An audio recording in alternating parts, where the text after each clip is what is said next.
Si le temps a grisé ses tempes et ralenti sa démarche, cela n'a pas altéré sa ferveur. Voilà plus de 40 ans que Jérémy Sagou Aliman conserve précieusement son trésor. Voilà.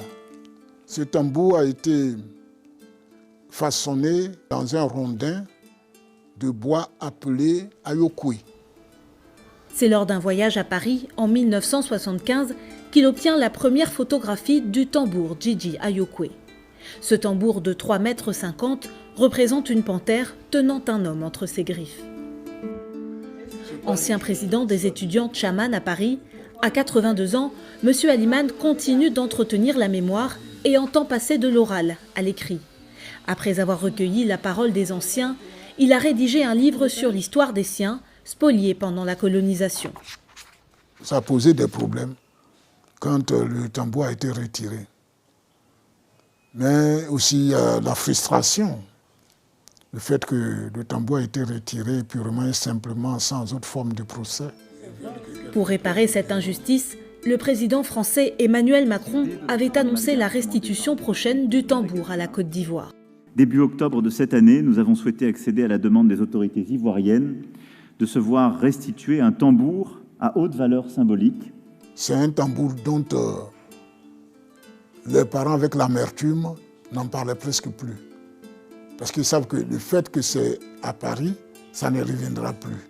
Effectivement, ils ne l'ont plus vu, puisque tous sont sous terre en ce moment.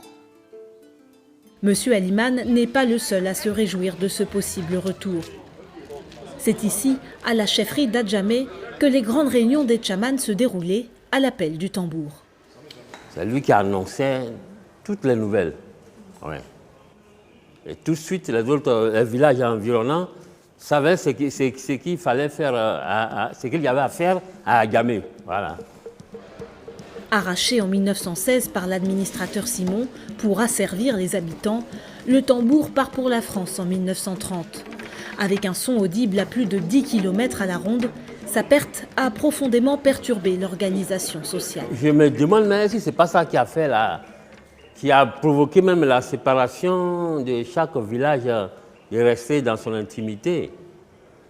Puisque le tanton est parti. Donc, à Adjamé, quelle que soit la situation, quel que soit le problème qu'il y avait, bon, on ne pouvait plus rassembler les gens. Objet de la vie quotidienne pour leurs aïeux, les plus jeunes devront, eux, contempler ce chef-d'œuvre du patrimoine au Musée des civilisations de Côte d'Ivoire. La date de restitution du tambour n'est pas encore connue.